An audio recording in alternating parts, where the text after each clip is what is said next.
I need that. I got my leg all messed up already. Most of you know I had a bad wreck and I had to have 3 surgeries. I just finished the last one Tuesday. So I need that. Let me say good morning to you. And God bless you for even coming. It's been a long time since we even showed that we cared about us. And anybody who stands up and says something about us, we're so busy attacking them, we never get to us. Let me say this. I consider this an honor to bring it up because it bothers me that we don't. I'm going to jump back and forth because you're going to recognize how things are overlapping. We've been in this dilemma before this country became a nation. And when it became a nation in 1776, many of us were already slaves and had already been slaves with no rights. From the time that we lived through that bondage, which would take a long time to even talk about slavery. Some say we lost 1 million people, some say we lost 100 million between the Middle Passage and slavery. But yet we endured, we survived, and we pressed on. Then the Civil War came, which freed us from slavery. Immediately from that freedom, we went into a period that people call the Nadine or the Nadine, however you pronounce it, in which white folks were allowed to kill us any way they wanted. It was legal. And that period went on for a long time. When we left that period, we moved into probably the worst period of suffering in a long time for us, called Jim Crow. Just by show of hands, how many of y'all know what Jim Crow was? We went through Jim Crow all the way up to the 50s, y'all, of having our humanity, human decency, and respect just drawn, taken from us. Some of you are from different parts of the country. If you're from different parts of the country, you recognize that there was a hospital for white folks and a hospital for black folks. There was a cemetery for white folks and a cemetery for black folks. You knew if you did Jim Crow, the sign said whites only. So you knew the best of the best you could never enter, and the worst of the worst you were welcome. You knew there was a bathroom for you and a bathroom for them.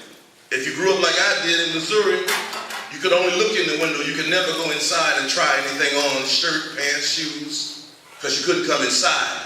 You could never go into the show place, what we called the movie house back then, because it said whites only. You couldn't even go to a public park, but all these things you paid for through your taxes all these years while people disrespected you. You couldn't even change what was happening to you because you weren't allowed to vote. Legally, you weren't allowed to vote. So how could you change the laws that stood up and supported what was happening to you as a human being? And a lot of people, like, I don't know if Hayden is here, I see Bobby Joe is here, Keith's supposed to be here. You're here today because of that struggle. Because if it hadn't been for Fannie Hamer in the early 50s, organized them farmers, them sharecroppers, and people that had very little education, very little money to stand up and fight for our right to vote, it never would have happened in 1965. It never would have happened. Somebody holler Fannie Hamer. We forget that sister like she never existed.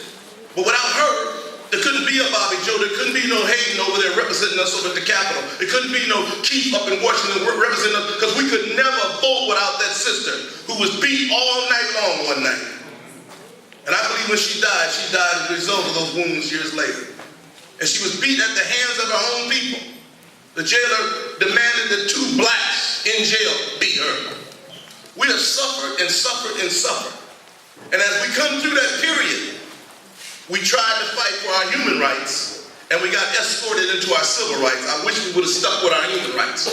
Because when we got escorted into civil rights, we got what we deserved, nothing.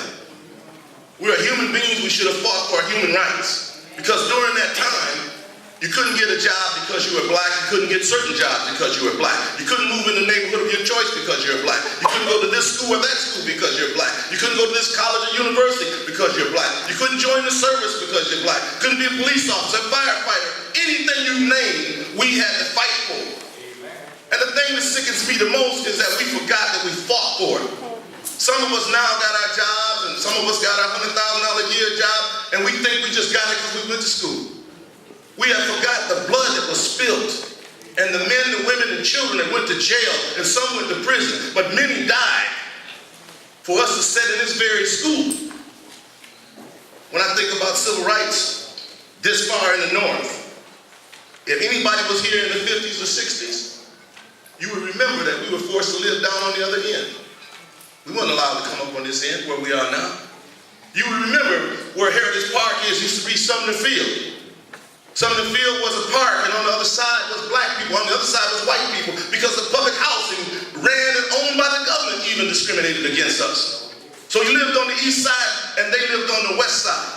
But you knew where you could go and where you couldn't. Even in this city, this far north, you knew better than go over northeast unless you had somebody who could rumble with you. But you wasn't going with no food and no softy. You couldn't drive through Golden Valley without being harassed or pulled over. Everybody knew that. We couldn't walk on Plymouth without the police coming. They made us experience as much of Jim Crow in the South as they possibly could in the North. And so we lived through that. We lived through being last hired, first fired. We lived through every company hiring us last. Folks don't know when they go down into Macy's, used to be Dayton's. Dayton was the largest retail store we had, but wouldn't hire no black people to do nothing.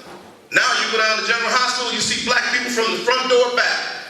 When I was a kid, you couldn't get hired at General Hospital. And if you had went to school to be a doctor or a nurse, there were no hospitals in this town that would hire you. The first hospital that ever hired blacks was Mount Sinai, built by the Jews over there on Chicago Avenue. That's the first time blacks could practice medicine. Do y'all understand that? It wasn't we didn't go to school, it was we weren't allowed. In this town, where Hubert Humphrey was the mayor, in this town, we weren't allowed. We were forced to deal with Jim Crow.